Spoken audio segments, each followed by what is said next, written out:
बात ये हुई थी कि लाइट रिएक्शन और डार्क रिएक्शन फोटोसिंथेसिस की दो रिएक्शंस है। तो मैंने आपको बताया था फोटोसिंथेसिस आप जब भी पढ़ेंगे तो आपको यही दो रिएक्शंस पढ़नी पड़ेंगी। एक रिएक्शन को हम लोग नाम देंगे लाइट रिएक्शन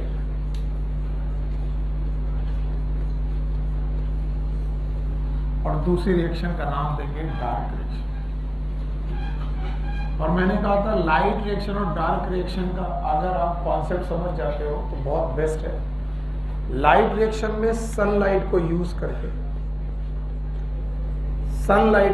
करके हमें एटीपी और एनएडीपीएच मिलता है। और फिर ये जो एटीपी और एनएडीपीएच है इनका यूज करके कार्बन डाइऑक्साइड को ग्लूकोज में कन्वर्ट। तो बेसिक कॉन्सेप्ट ये कि अगर इस दुनिया में लाइट रिएक्शन ना होती तो डार्क रिएक्शन भी ना होती, क्योंकि लाइट रिएक्शन ना होती तो एटीपी एनएडीपीएच और एटीपी एनएडीपीएच ना बनता तो कार्बन डाइऑक्साइड ग्लूकोज में कन्वर्ट। सो कल हम लोगों ने बीच में टॉपिक छोड़ दिया था क्योंकि आप लोगों ने कहा था सर टाइम हो गया, तो मैंने छोड़ दिया था। आगे बढ़ाता हूं मैं कि सर जो लाइट रिएक्शन है उसमें चार बातें मुख्य हैं। कल याद है मैंने बोला था जब भी आपको लाइट रिएक्शन देखने को मिलेगी तो चार बातें देखने को मिलेगी। पहला पॉइंट ये है कि आप लाइट का एब्जॉर्प्शन देखेंगे और लाइट का एब्जॉर्प्शन के बाद आप वाटर को टूटते हुए देखेंगे। स्प्लिटिंग ऑफ वाटर को क्या हम लोग फोटोलिसिस ऑफ वाटर बोलते हैं। और जब वाटर टूटेगा ऑक्सीजन रिलीज होगी और जब ऑक्सीजन रिलीज हो चुकी होगी तो क्या बनेगा, एटीपी है। अगर आप रट रहे हैं तो रट लीजिए, नहीं तो आपको याद होना चाहिए लाइट रिएक्शन में मुख्य चार बातें हैं। One is splitting of water, oxygen release and formation of ATP and जिसमें हमें पहला प्रोसेस डिटेल में पढ़ना है। The first process is light absorption and the light absorption is by the photo system. मैंने पढ़ाए थे यस फोटो सिस्टम पढ़ाया था। फोटो सिस्टम की संरचना आपको याद है, बीचों बीच रिएक्शन सेंटर है और पेरीफेरी में रिएक्शन सेंटर की एंटीना। और मैंने बोला था चाहे रिएक्शन सेंटर हो चाहे एंटीना हो सब बने हैं पिगमेंट के टोटल चार पिगमेंट है, क्लोरोफिल और कैरोटीन। मैंने कहा था कौन मेन है, तो रिएक्शन सेंटर में हमेशा कौन होगा, क्लोरोफिल ए। बाकी एंटीना में कौन कौन होगा, chlorophyll B, xanthophyll and carotene. So यहां से हमें पता चला था कि किसी भी फोटो सिस्टम की संरचना में एक बात पक्की है कि बीचों बीच में होगा रिएक्शन सेंटर और पेरीफेरी में antenna. And antenna is made up of main pigment के एसेसरी और एसेसरी पिगमेंट में चार की तीन वन इज क्लोरोफिल पक्का। और फिर मैंने बोला था कि इन फोटो सिस्टम की संरचना में दिस फोटो सिस्टम की संरचना में फोटो सिस्टम दो प्रकार के, शायद आपको याद हो कि सर फोटो सिस्टम है दो प्रकार के, एक है PS1 फोटो सिस्टम 1 और एक का नाम है PS2। What is PS2? Photo system. तो बताओ PS1 और PS2। PS1 is known as photo system 1 और PS2 is known as photo system 2। अच्छा, चाहे PS1 हो चाहे PS2 हो अपनी संरचना नहीं बदलने वाले। मैं तीसरी बार बोल रहा हूं, संरचना में बीचों बीच में रिएक्शन सेंटर हो और पेरीफेरी में antenna. Thank you very much. अगर PS1 ऐसा है तो PS2 भी बिल्कुल ऐसा ही, बीचों बीच में क्या होगा, रिएक्शन सेंटर और रिएक्शन सेंटर के साथ साथ पेरीफेरी में एंटीना। आज मुझे इसको और डिटेल में पढ़ाना, और डिटेल में, और इसको डिटेल में पढ़ाते वक्त मैं एनसीईआरटी की कुछ लाइनें आपके सामने पढ़ूंगा, उनका मतलब समझें। इन्होंने बोला कि जो रिएक्शन सेंटर है इट इज ऑफ क्लोरोफिल ए, तो भैया ये रहा क्लोरोफिल है। बोले इसका भी रिएक्शन सेंटर क्लोरोफिल ए का ही है, और यहीं पर सबसे बड़ी मुसीबत है कि अगर यहां पर भी क्लोरोफिल ए है और यहां पर भी क्लोरोफिल ए है, तो फिर ये PS1 क्यों और ये PS2? तो हम लोगों को बताया गया कि क्लोरोफिल ए के बहुत सारे मॉलिक्यूल हैं, there are so many molecule. अब जरा ध्यान सुनना, जो कल मैंने नहीं पढ़ाया मैं आज उसे डिटेल में जा रहा हूं। बोलते हैं इस दुनिया में क्लोरोफिल ए के बहुत प्रकार के मॉलिक्यूल हैं। जैसे मैं बोलूं क्लोरोफिल ए 660, इसका मतलब ये मैक्सिमम 600 नैनोमीटर की लाइट को एब्जॉर्ब करता है। सुन लो, अगर मैं बोलूं क्लोरोफिल ए 660, इसका मतलब कितना लाइट? अगर मैं बोलूं 670, इसका मतलब क्लोरोफिल ए का ये मॉलिक्यूल भी क्लोरोफिल ए का ही है, लेकिन लाइट कितनी एब्जॉर्ब करता है? 670 नैनोमीटर। अगर मैं बोलूं क्लोरोफिल ए 680, तो ये मैक्सिमम लाइट कितनी एब्जॉर्ब?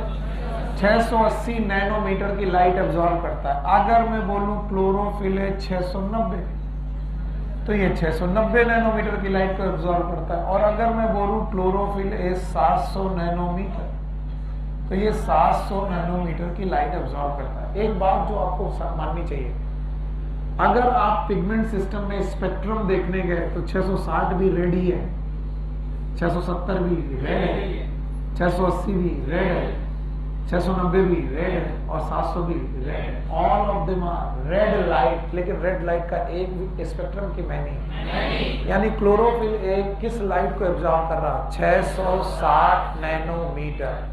क्लोरोफिल ए 670 नैनोमीटर, फिर 680 नैनोमीटर, फिर 690, फिर 700। याद रखना, 660 नैनोमीटर लाइट एब्जॉर्ब करने की वजह से हम लोग इसे P660 बोलते हैं, जहां पर P का मतलब है पिगमेंट 660। इसे हम लोग P670 बोलते हैं, इसका मतलब है पिगमेंट 670। इसे बोलते हैं P680, इसका मतलब पिगमेंट 680। और इसको बोलते हैं P690, इसका मतलब पिगमेंट 690। और इसको बोलते हैं P700, इसका मतलब पिगमेंट 700। यहाँ पर P का मतलब क्लोरोफिल ए ही है, तो अगर मैं P बोल रहा हूँ 660, तो ये क्लोरोफिल ए है। 680, 670, 700, ये सारे के सारे पिगमेंट क्लोरोफिल ए को ही रिप्रेजेंट करते हैं। चलिए, अगर आप इनके वेरिएशन सीख चुके हैं तो मुझे दोबारा बताइए मैं क्या पूछ रहा हूँ, आप बताएंगे? बताओ, PS कितने प्रकार के? एक कौन? PS1 और एक PS2। फोटो सिस्टम 1 और फोटो सिस्टम 2। PS1 में से, PS1 में हो चाहे PS2 हो, हर एक फोटो सिस्टम का रिएक्शन सेंटर किसका बना है? आइए जल्दी आइए।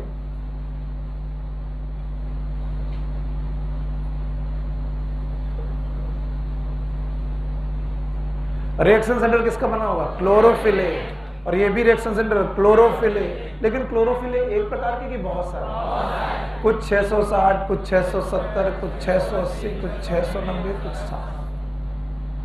तो इसमें अंतर इतना बताया गया कि जो PS1 है ये पहले डिस्कवर किया गया, फर्स्ट डिस्कवर्ड सिस्टम, पहले डिस्कवर किया गया। और डिस्कवर करके ये माना गया कि जो रिएक्शन सेंटर का क्लोरोफिल ए है इसका मैक्सिमम एब्जॉर्प्शन 700 नैनोमीटर का है। यानी यहाँ पर क्लोरोफिल ए तो है, लेकिन सारे क्लोरोफिल ए है कि 700 नैनोमीटर, यानी P700 यहाँ है। और दूसरा, इसके रिएक्शन सेंटर में बताया गया यहां पर जो रहता है इट इज P680। फिर से बोलो, तो बताओ क्या ये भी क्लोरोफिल ए है? ये भी क्लोरोफिल ए है, पर दोनों क्लोरोफिल एक है कि अलग अलग? ये वाला 700 नैनोमीटर और ये वाला 600। एक 700 नैनोमीटर की पीक को एब्जॉर्ब करता है, एक 700। बताओ ये रेड लाइट को एब्जॉर्ब करेगा? ये भी करेगा। दोनों की वेवलेंथ एक है? Yes sir. एक की अलग, ये मैक्सिमम और ये पक्का। बाकी हमको एक चीज मालूम है कि सर यहां पर क्लोरोफिल भी होगा, ज़ैंथोफिल होगा, कैरोटीनॉइड होगा। वेरी गुड, शाबाश। अभी आप सब कुछ नहीं जानते, मैं फिर से बोल रहा हूं। सर हमें इतना मालूम है यहां पर क्या होगा, क्लोरोफिल बी, ज़ैंथोफिल, कैरोटीन। तो बताओ एंटीना में एक लोग कि तीन लोग? बोलो कौन कौन? Chlorophyll B, xanthophyll, carotene. और रिएक्शन सेंटर पर क्लोरोफिल ए और क्लोरोफिल ए दोनों बार एक ही के अलग अलग। यहाँ पर 680, यहाँ पर 700। पक्का? तो बताओ जो PS1 है उसमें 700 नैनोमीटर का P700 है और यहाँ पर 680। ये पूरी तरीके से सत्य नहीं है, पूरी तरीके से नहीं। तो आप सत्यता की तरफ ध्यान दें। इधर बोलते हैं माना सर कि आपने बोले पिगमेंट क्लोरोफिल ए के बहुत सारे हैं, तो माना कि ये 700 नैनोमीटर यहां पर है, तो फिर 660 का है, 670 का है, 690 का है, क्योंकि 680 तो वहां चला। तो मैंने बोला यस, यहां क्लोरोफिल बी, ज़ैंथोफिल और बेटा कैरोटीनॉइड के अलावा क्लोरोफिल ए भी है। मरे तो क्या कह रहे हो? अभी तक तो पढ़ाते आए हो क्लोरोफिल ए जो होता है वो रिएक्शन सेंटर में होता है, अब दौड़ा गए होता। अब कहने लगे क्लोरोफिल ए एंटीना में भी होता है। यस, क्लोरोफिल ए एंटीना में भी होता है, लेकिन वो क्लोरोफिल ए एंटीना में नहीं होता जो कहाँ है, रिएक्शन। इसका मतलब यहाँ पर कौन सा होगा?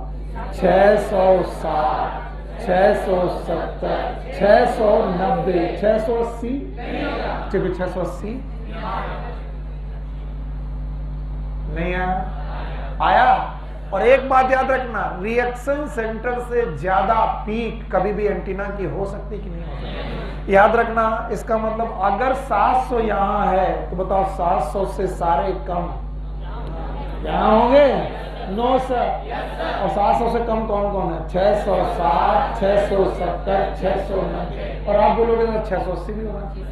और 680 ने यहां जगह पा ली है, PS1 में कि PS2 में?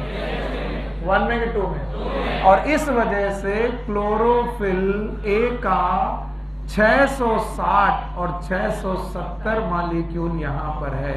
बताइए यहाँ पर क्लोरोफिल ए का 660, 670, 690, यहाँ पर 660, 670। क्यों 690 हो ही नहीं सकता? क्योंकि रिएक्शन सेंटर से ज्यादा एंटीना का एब्जॉर्प्शन पीक जा सकता है कि नहीं? तो अगर राजा 680 है तो बताओ प्रजा 680 से कम, यहाँ का राजा 700 तो इसका 700 से कम। इसीलिए बोलते हैं कि एंटीना में क्लोरोफिल ए भी है, क्लोरोफिल बी भी है, ज़ैंथोफिल भी है, कैरोटीनॉइड भी है। कुछ लोग बोलते हैं सर आप गलत पढ़ा रहे हो, तो मैं एनसीईआरटी की लाइन पढ़ाता हूँ। Because antenna is also known as LHC। What is LHC? And this antenna is also known as LHC. What is LHC? Light Harvesting Complex. क्या दोनों लाइट हार्वेस्टिंग कॉम्प्लेक्स हैं? और दोनों लाइट हार्वेस्टिंग कॉम्प्लेक्स एक जैसे कि अलग अलग? पता नहीं।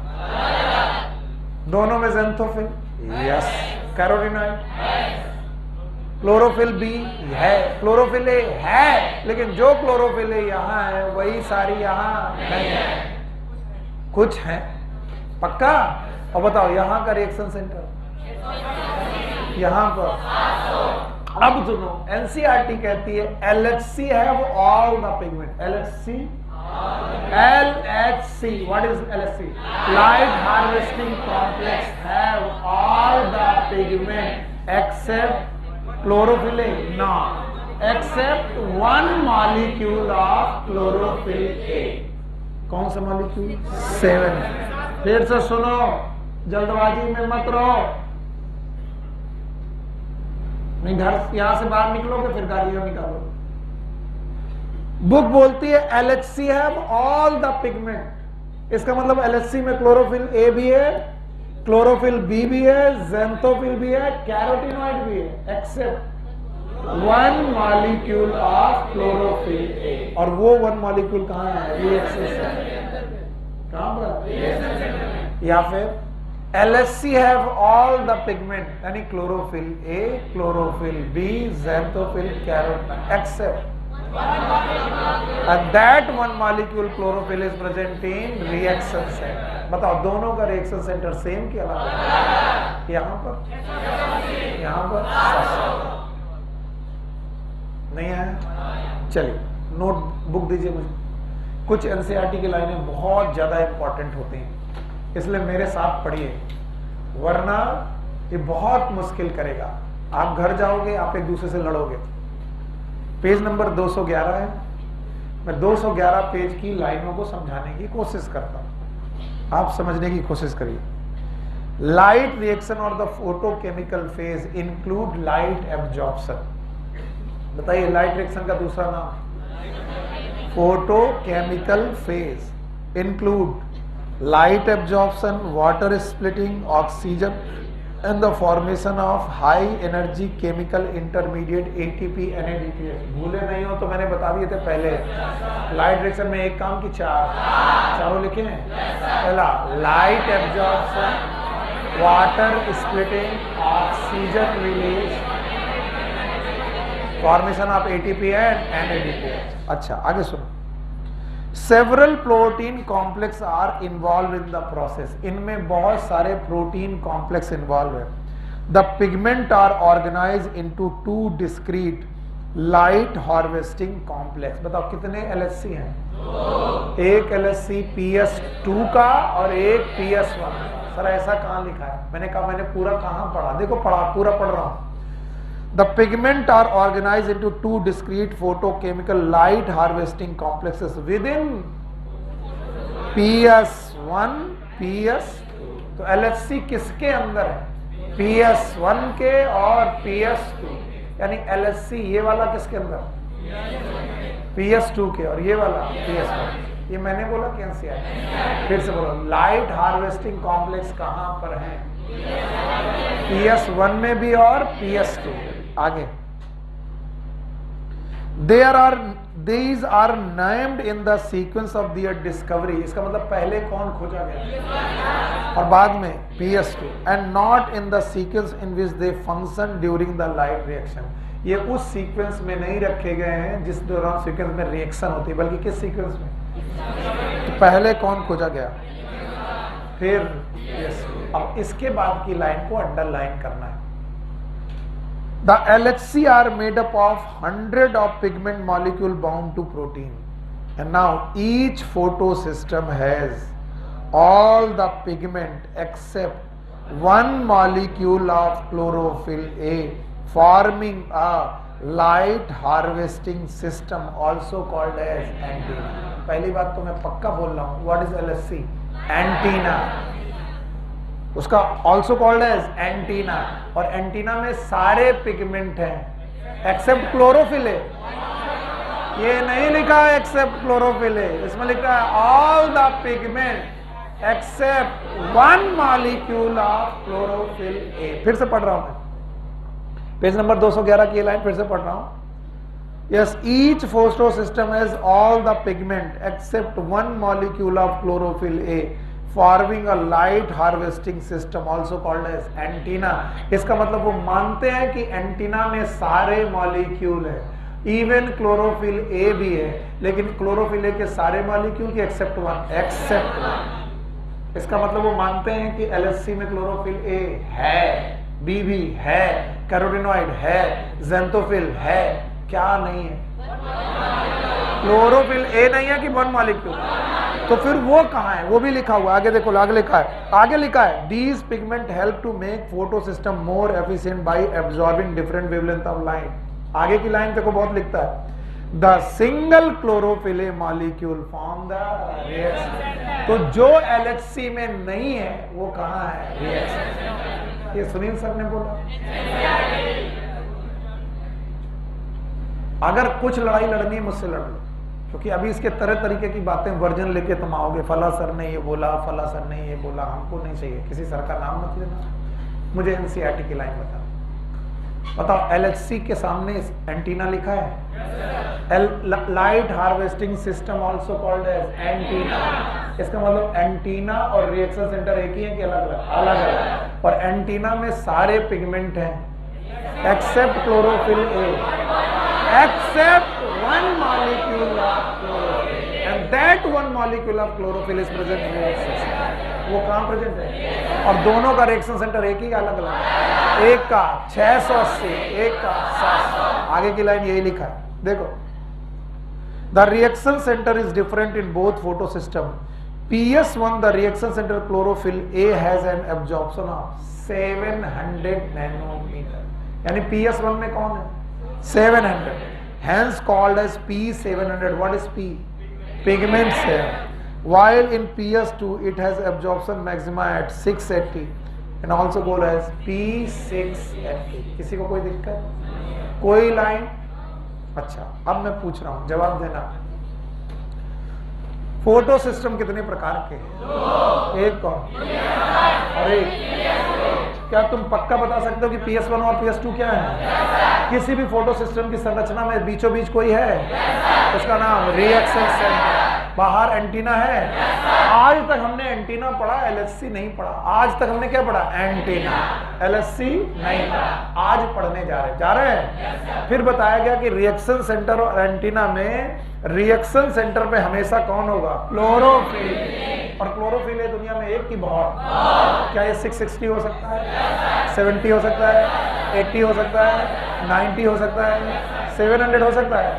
तो बताओ, दो लोगों ने चुना रिएक्शन सेंटर, एक कौन? 680, बाकी लोग गए एंटीना में। और एक रूल है कि रिएक्शन सेंटर से ज्यादा एब्जॉर्प्शन एंटीना का। तो 700 वाले में तो सारे क्लोरोफिल मिलेंगे, लेकिन 680 वाले में 680 के नीचे। यस और नो? अब बताओ, क्या हमारे पास रिएक्शन सेंटर है? रिएक्शन सेंटर है, एंटीना है, एंटीना है। बुक ने एंटीना का नाम क्या रखा है? LHC। What is LHC? Light harvesting. क्या लाइट हार्वेस्टिंग कॉम्प्लेक्स एक ही जगह की दोनों जगह? बुक लिखती है they have the light harvesting complex with in PS1 and PS2, यानी PS1 में भी और PS2 में भी। और फिर बोला गया है लाइट हार्वेस्टिंग सिस्टम और have all the pigment except chlorophyll a के एक्सेप्ट वन। इसका मतलब वो मानते हैं कि LHC में क्लोरोफिल ए भी है। यस और नो? लेकिन सारे है कि सारे नहीं है? सारे नहीं, उनमें से दो नहीं है, एक में 680 और एक में 700। तो वो सिंगल मॉलिक्यूल जो नहीं है वो एंटीना में नहीं है, तो कहाँ है? रिएक्शन। और उसी रिएक्शन सेंटर की वजह से कितने प्रकार के लोग? दो, एक PS1 और एक PS1 का मैक्सिमम एब्जॉर्प्शन 700, 600 नहीं आया। तो बताओ, LHC का दूसरा नाम एंटीना। एंटीना होगा फुल फॉर्म लाइट हार्वेस्टिंग। और बोलते हैं these light harvesting complex and photo system they are arrange in a scheme. ये सारे के सारे फोटो सिस्टम आपको ये एक स्कीम में अरेंज मिलते हैं, और उस अरेंजमेंट ऑफ द स्कीम का नाम है Z scheme. Arrangement in a particular scheme, and this scheme is known as Z scheme. इस Z स्कीम को बुक ने एक टॉपिक में पढ़ाया है, और उस टॉपिक का नाम है electron transport. Electron transport only. Book में देखो क्या लिखा है? सिस्टम में लिखा है? नहीं लिखा है। उन्होंने कहा इस Z स्कीम को समझने के लिए आपको इलेक्ट्रॉन ट्रांसपोर्ट समझना पड़ेगा। तो बोलते हैं पूरे फोटो सिस्टम एक प्रकार की स्कीम में है। भूमिका क्या बताया इसने? हाँ बताओ, खड़ी हो, क्योंकि कुत्ते की पूंछ टेढ़ी की टेढ़ी रहती है। एक कहानी सुनाएगी कि कुत्ते की पूंछ को एक बड़ी सीधी रॉड में 15 साल के लिए रखा गया। लाइफ स्पैन होता है कुत्ते का 15 साल। पर जैसे ही वो मरने वाला था वो पाइप हटाई गई, पूछ टेढ़ी की टेढ़ी। क्या बोला इन्होंने?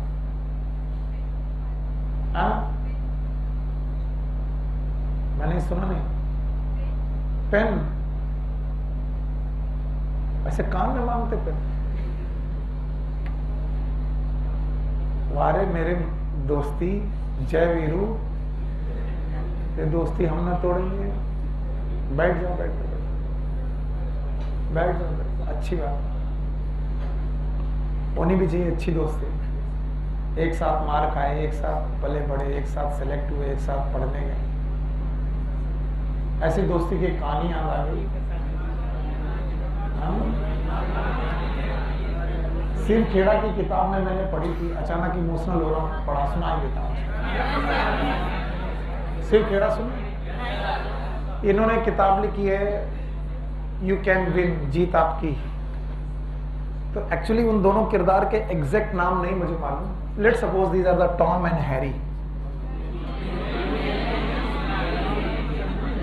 मुझे मालूम नहीं कि उन दोस्तों का नाम क्या था, मैं भूल चुका हूं, मैंने बहुत दिन पहले पढ़ी थी। But they are the Tom and Harry.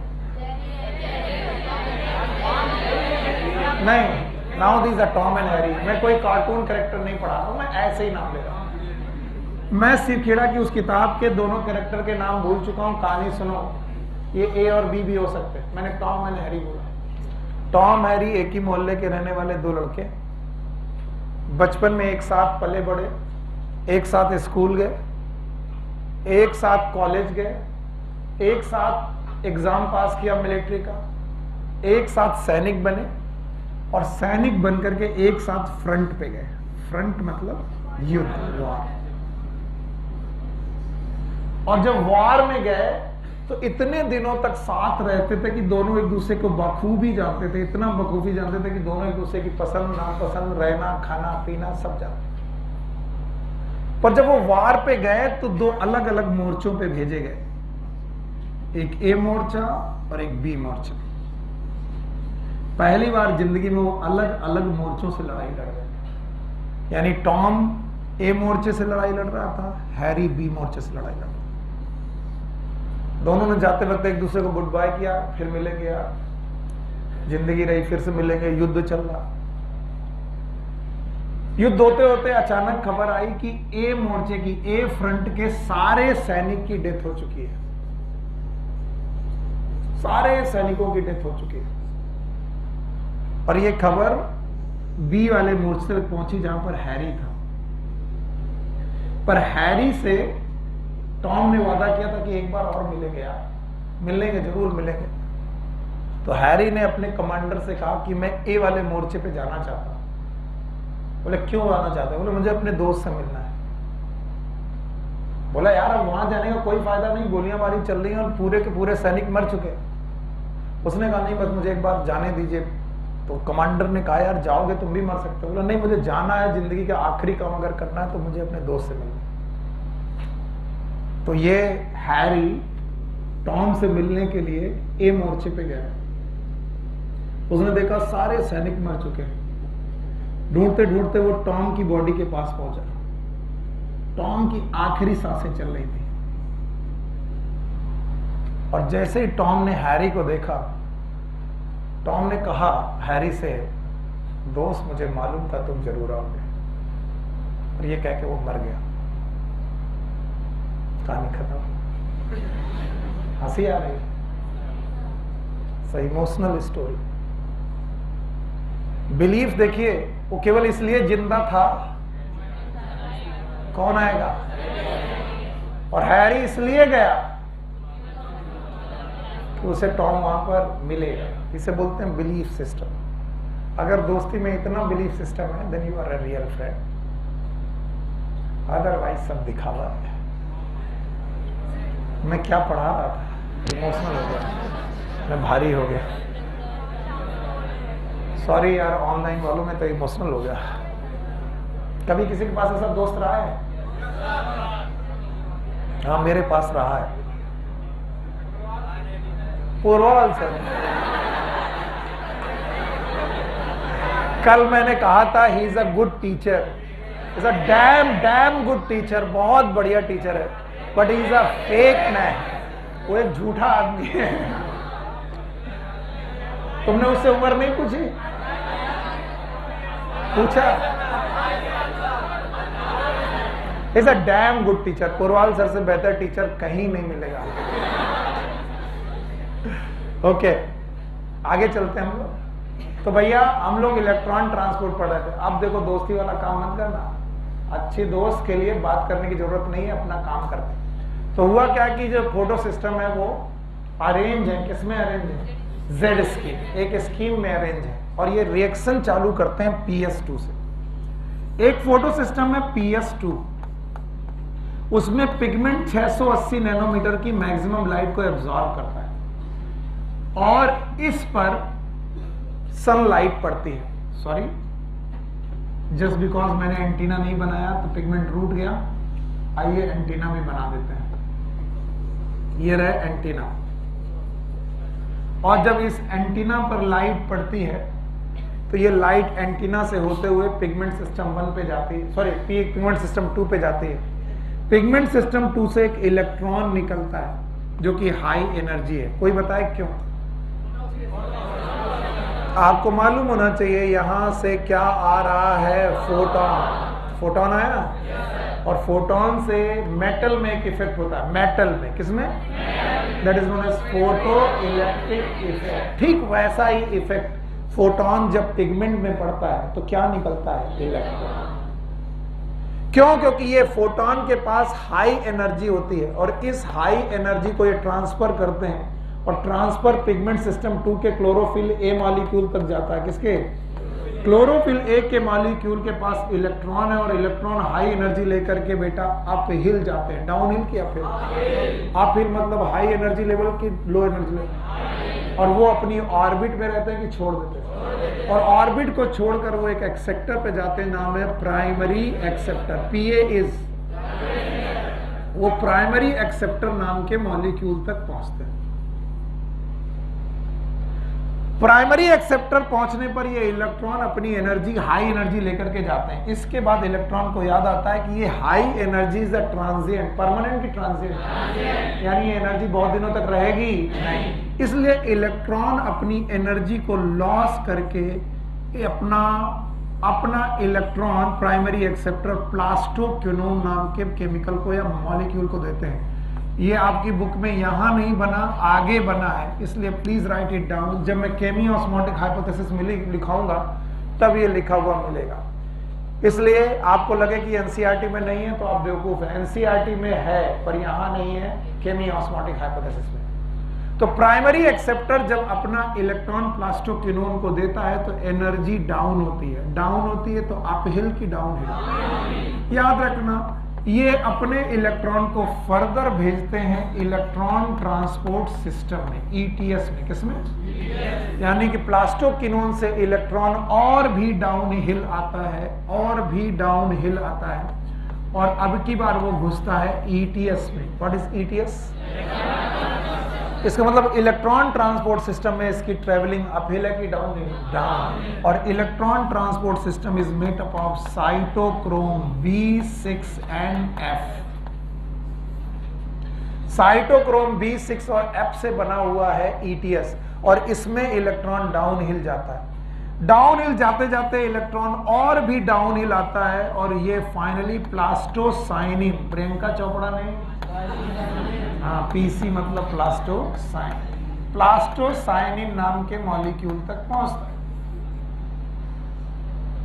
कहां तक पहुंचता है? प्लस। तो बताओ ये मूवमेंट अपहिल हुए और ये बताइए अपहिल में कहां पर पहुंचे? प्राइमरी एक्सेप्टर, फिर डाउनहिल में प्लास्टोक्विनोन, फिर डाउनहिल में ETS, फिर डाउनहिल में प्लास्टोसाइनिन। जब ये प्लास्टोसाइनिन में पहुंचता है तो plastocyanin is known as plug molecule. कैसा मॉलिक्यूल? क्योंकि इसका कनेक्शन PS2 के साथ भी है, सॉरी PS1 के साथ भी है। क्या आपको PS1 याद है? PS1 में क्लोरोफिल मॉलिक्यूल का P700, बोलो कौन? और P700 में भी सनलाइट पड़ रही थी, और इसमें से भी इलेक्ट्रॉन अपहिल गया था, और इसका भी इलेक्ट्रॉन प्राइमरी एक्सेप्टर पे गया था। याद रहे ये दोनों प्राइमरी एक्सेप्टर अलग अलग है। PS2 का प्राइमरी एक्सेप्टर अलग, PS1 का प्राइमरी एक्सेप्टर अलग। याद रखना, प्राइमरी एक्सेप्टर से फर्दर ये इलेक्ट्रॉन डाउन हिल आता है NADP प्लस पर, और NADP प्लस से इलेक्ट्रॉन और डाउन हिल आकर के क्रिएट करता है NADPH प्लस H प्लस। इस दौरान आपने एक चीज ध्यान नहीं दी कि जो PS2 का इलेक्ट्रॉन था वो पहुंचा था प्लास्टोसाइनिन तक, और ये प्लास्टोसाइनिन इस इलेक्ट्रॉन को किसे दे देती है? PS1 को दे देती है। सो आप मेरे साथ कुछ चीजें पढ़ेंगे और ध्यान से बताएंगे मैंने क्या बोला। बताइए, PS2 पे क्या पढ़ी? सनलाइट। क्या पढ़ी? सनलाइट पढ़ने से क्या रिमूव हुआ? मजा नहीं आया? इलेक्ट्रॉन डाउन हिल गया क्या पे? प्राइमरी एक्सेप्टर तक गया? प्राइमरी एक्सेप्टर से ETS पे आया थ्रू प्लास्टोक्विनो, आप हिल की डाउन हिल। इलेक्ट्रॉन ETS से आया PS1 में through PC। What is PC? आप हिल की डाउन हिल। तो पहला मूवमेंट, दूसरा, तीसरा, फिर मजा नहीं आ रहा मुझे? देख लो ध्यान से। पहला मूवमेंट,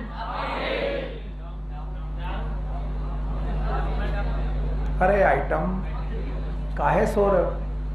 पहला मूवमेंट, दूसरा, फिर दिस मूवमेंट आर लीनियर और जिगजैग। फिर से बोलो, और इस जिगजैग मूवमेंट की वजह से इसका नाम जेड स्कीम नहीं है। नहीं है, मैं जो बोल रहा हूं मेरी बात को मार्क करो। नहीं है मतलब नहीं है, ये तुमको गलत पढ़ाया गया। मैंने नहीं पढ़ाया, मैंने कभी नहीं पढ़ाया। अगर तुमने मेरे से कहा कि मैंने पढ़ाया तो तुमको मैं थप्पड़ियाऊंगा। ये मोशन जिगजैग है, इस वजह से जेड स्कीम नहीं है। क्यों? क्योंकि हम जानते हैं कि इलेक्ट्रॉन पहले लो एनर्जी से, मेरे साथ बात कर लो पूरी, कोई भी बात छूटनी नहीं चाहिए। इलेक्ट्रॉन पहले कहां से गया? लो एनर्जी से हाई एनर्जी। फिर इलेक्ट्रॉन हाई एनर्जी से कहां गया? लो। और फिर लो एनर्जी से कहां गया? High energy. और फिर हाई एनर्जी से कहां गया? लो। तो कई बार लोग मुझसे कहते हैं कि सर इलेक्ट्रॉन जिगजैग मोशन कर रहा है, पहले अप हिल, फिर डाउन हिल, फिर अप हिल, फिर डाउन हिल, और इस जिगजैग मोशन की वजह से इसका नाम जेड स्कीम होना चाहिए। नहीं है। क्यों? क्योंकि बुक लो एनर्जी की बजाय इस बात पर ज्यादा ध्यान दे रही है, और उस बात का नाम है रेडॉक्स पोटेंशियल। क्या नाम है? वो मानते हैं कि हर इलेक्ट्रॉन कैरियर का यहां पर एक redox potential, because electron carrier यहां पर रेडॉक्स रिएक्शन कर रहे हैं, और रेडॉक्स रिएक्शन करने की वजह से हर बंदे का अपना एक रेडॉक्स पोटेंशियल है, और इलेक्ट्रॉन हमेशा लो रेडॉक्स पोटेंशियल से हाई रेडॉक्स पोटेंशियल पर जाता है, और हाई रेडॉक्स पोटेंशियल से फिर कहां से आता है? लो रेडॉक्स पोटेंशियल। और फिर बेटा लो रेडॉक्स पोटेंशियल से वो कहां जाता है? High redox potential. बोलते सर बकवास कर रहे हो, बात तो वही है। वही बात नहीं, अभी थोड़ी देर बाद देखोगे। हाई रेडॉक्स पोटेंशियल से फिर कहां आता है? लो रेडॉक्स पोटेंशियल। एक बार मेरे साथ बोल दो ताकि मैं पढ़ने में, एनसीईआरटी पढ़ने में डर ना लगे मुझे। बोलो, पहले क्या पढ़ी? सनलाइट पढ़ी। किस में पढ़ी? पता नहीं। PS2 में पढ़ी।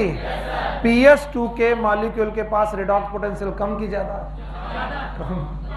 अबे आइटम ये कैसा है? लो रेडॉक्स पोटेंशियल। और जब एनर्जी पड़ी तो इलेक्ट्रॉन कहां जाएगा? लो से हाई। तो बताओ अगर हाई होता तो इलेक्ट्रॉन यहीं रहता, यहां रहा कि छोड़ दिया? तो ये कौन है? लो रेडॉक्स पोटेंशियल से कहां गया? हाई। और हाई से लो, लो से हाई, हाई से लो।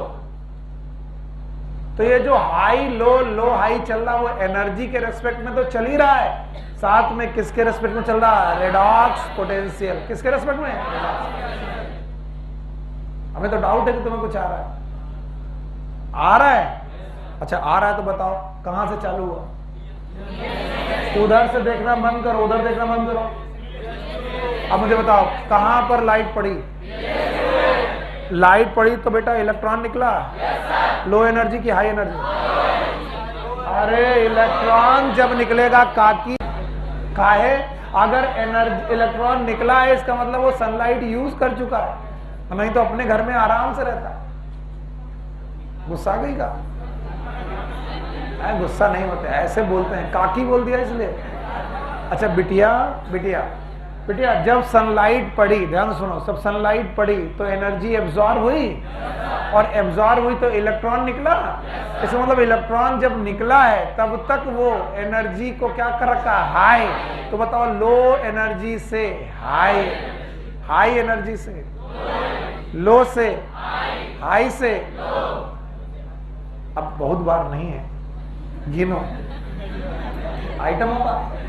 पहले हाई टू लो, अपहिल की डाउन हिल, फिर हाई टू अपहिल की डाउन हिल, फिर लो टू हाई अपहिल की डाउन हिल,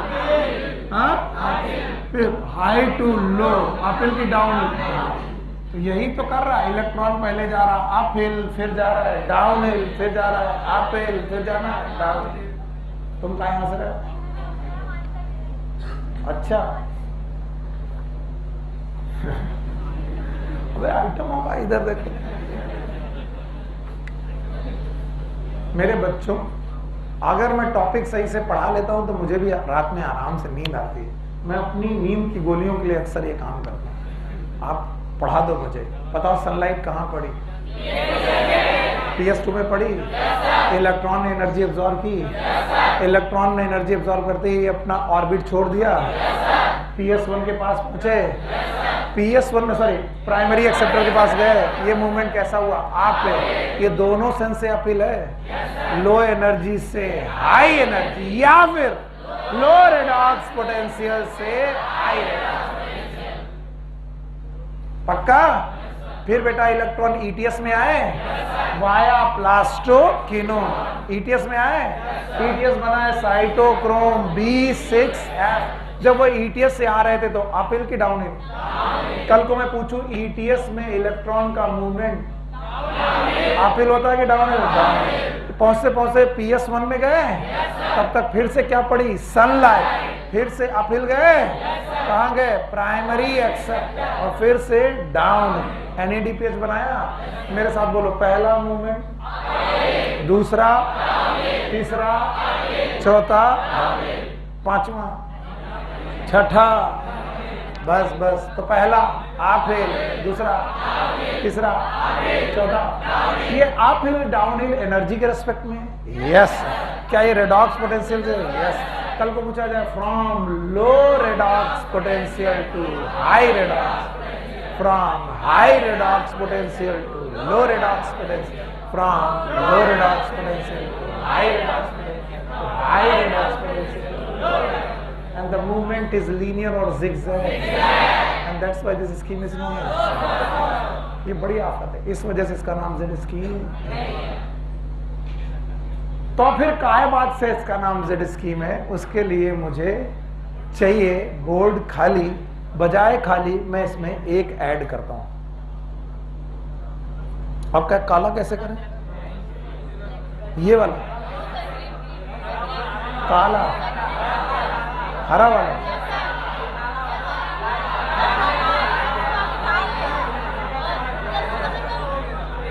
ये क्या बात है भाई, जबरदस्त। अब ध्यान सुनो मेरे बच्चे, मेरे बाबू, मेरे सोना। बोला गया कि हम लोग एक ग्राफ बनाते हैं। सुनना तो है, मत सुनो मरो।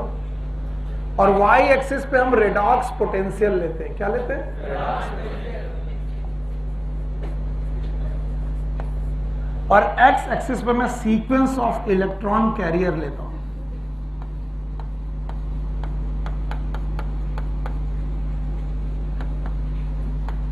किसी को नहीं मालूम सीक्वेंस ऑफ इलेक्ट्रॉन कैरियर में क्या लेता हूं?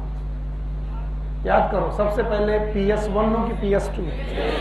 पहले मैं PS2 लेता हूं, फिर प्राइमरी एक्सेप्टर, फिर प्लास्टोक्विनोन, फिर साइटोक्रोम B6F, फिर PS1 कि PS2? PS1, फिर प्राइमरी एक्सेप्टर, फिर NADPH। एक सीक्वेंस ऑफ इलेक्ट्रॉन कैरियर लेता हूं। तुमने देखा होगा बड़ी बड़ी प्यार से मैंने एक जगह खाली कर रखी, कोई ना कोई तो जुगाड़ होगा, वरना ओरिजिन से चालू है। वो मैं बताऊंगा कहां से। So when the sequence of electron carrier they are plotted according to their placement look like Z। इनका प्लेसमेंट Z की तरह दिखाई पड़ता है, and that's why this scheme is known as Z scheme. क्या बवाल पढ़ा दिया सर आपने? क्या बताया? क्या बताया? फिर से बोलो, फिर से बताओ, फिर से बताओ, क्या बताया? नहीं समझ में आया, फिर से बताओ। When the sequence of electron carrier they are plotted against their redox potential, their placement look like Z, and that's why this scheme is known as Z scheme। फिर से बोलो, जब तक बोलोगे नहीं मैं बोलता रहूंगा। It is a graphical representation of sequence of electron carrier according to redox potential। फिर से बोलो, Z scheme is a sequence of electron carrier according to their redox potential। नहीं आया? आया? अगर मैं एक सीक्वेंस फॉलो करूं और सीक्वेंस में फॉलो करूं PS2 से प्राइमरी एक्सेप्टर से प्लास्टोक्विनोन से ETS से PS1 to primary acceptor to NADPH, तो इस सीक्वेंस के दौरान मैं रेडॉक्स पोटेंशियल में अप हिल डाउन हिल जाऊंगा, और उसकी वजह से एक जो स्कीम बनेगी उस स्कीम का नाम Z स्कीम। मैंने ऐसे क्यों बनाई सर? ये तो Z नहीं दिख रहा। एक्चुअली Z स्कीम का लुक अलाइक लगभग ऐसा ही होता है। आप गूगल कर लीजिए, मिल जाएगा। NCERT में नहीं, NCERT में खाली नाम है। So what is Z scheme? पता नहीं। It is a graphical representation, मेरे साथ बोलो, it is a of sequence of electron carrier according to redox potential, and this scheme is known as. इसका मतलब Z स्कीम में PS2 भी, PS1 भी, और PS2 और PS1 का सीक्वेंस ऐसा है। चलो बोलेंगे भाई सारे लोग, PS2 से क्या पढ़ी? सनलाइट, अप हिल की डाउन हिल, प्राइमरी एक्सेप्टर में गए, प्लास्टोक्विनोन में आए, ETS में आए, फिर प्लास्टोसाइनिन में आए, PS1 में आए, अप हिल गए, प्राइमरी एक्सेप्टर पे आए, NADP में आए, NADPH बना। यस और नो? चलिए देखते हैं, कुछ दिखाई पड़ेगा शायद। मैंने इसीलिए हटाया नहीं। देखो, PS2 से पहला मूवमेंट डाउन हिल क्या? फिर with respect to redox potential, दूसरा मूवमेंट, फिर क्योंकि ये इतने कंट्रोवर्शियल टॉपिक है फोटोसिंथेसिस के कि कई बार टीचर लड़ते हैं, इस वजह से मैं इन टॉपिक को पढ़ने लगा हूं। लो बिटिया दो, आप सब लोग इलेक्ट्रॉन ट्रांसपोर्ट मेरे साथ पढ़ेंगे, starting with the page number 211 211 से। अदरवाइज मैं ये सब टॉपिक पढ़ता नहीं था, और क्योंकि मैं अभी आपसे पूछ लेना चाहता हूं समझ में आया कि नहीं। बाद में आपने कहा सर आ गया था, फिर नहीं आया तो मार पड़ेगी। In photo system second, the electron transport heading में पढ़ रहा हूं। In photo system second the reaction centre chlorophyll a absorb 680 nanometre wavelength of red light. बताओ PS2 में कितना? जब मैं बोलूं बताओ, ऊपर देखना। PS2 में 680 है। आगे देखो, causing electron to become excited and jump into an orbit farther from the atomic nucleus। क्या पढ़ी? कहां पढ़ी? PS2 क्लोरोफिल ए इलेक्ट्रॉन रहा कि निकल गया? Orbit from nearer to farer, farer कहां पहुंचा? Primary access. The electron are picked up by the electron acceptor. That electron acceptor is primary acceptor, and pass them into ETS. कहाँ भेजा गया है? ETS. क्या खा गए? प्लास्टोक्विनोन. तो आप बोलो, they pass this electron to through plastoquinone. आगे चलो. ETS consisting of cytochromes. बताओ कौन कौन से साइटोक्रोम? B6 and F. बताओ ETS किसका बना है? बुक में लिखा है they pass their electron to ETS consisting of cytochrome. इसका मतलब ETS किसका बना है? साइटोक्रोम. कौन कौन? B6F. आगे चलें. This movement of electron is downhill in term of energy की ऑक्सीडेशन रिडक्शन और रिडॉक्स पोटेंशियल स्केल. मैं ये पढ़ाना चाह रहा था, एनर्जी के रेस्पेक्ट में कि रिडॉक्स. तो बताओ ये वाला मूवमेंट कैसा था? ये यानी ETS में electron according to redox potential scale. आगे.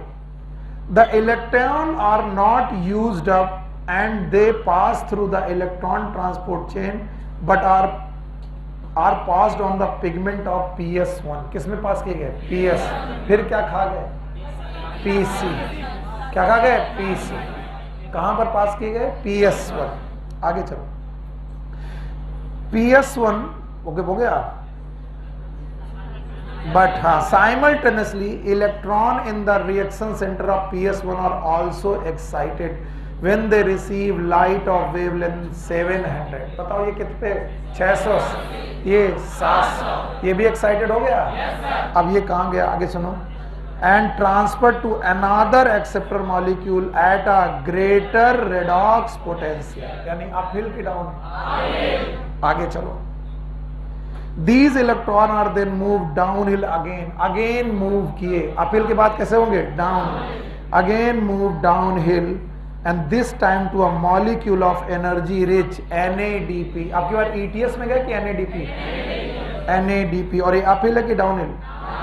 And the addition of these electron reduce NADP plus to NADPH plus H plus.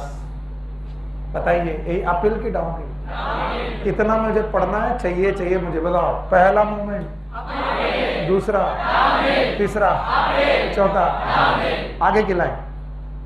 This whole scheme of transfer of electron, okay, transfer of electron is starting from, yes please देखें, starting from PS2. ऊपर देखो. This whole scheme of the transfer of electron is starting from PS2. यहां पर आए PS2 uphill to the. किसी को अगर लग रहा हो कि सर ने अपहिल नहीं पढ़ाया, NCERT में नहीं लिखा, तो लिख दिया गया PS2 से uphill to the acceptor. आ गया. Down to the ETS up to PS1. देखो ये भी लिखा है. This whole scheme PS2 uphill to the acceptor down to the ETS chain up to PS1. Excitation of electron transferred to another acceptor. यानी फिर से uphill and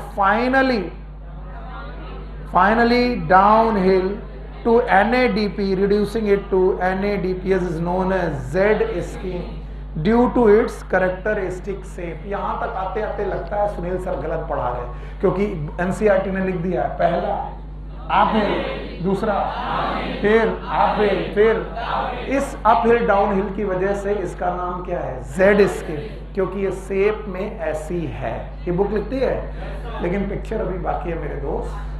आखिरी की लाइन पढ़ो. This shape is formed. This shape is formed when all the carrier are placed in a sequence on redox potential. तो ये Z है कि स्केल में है? इसका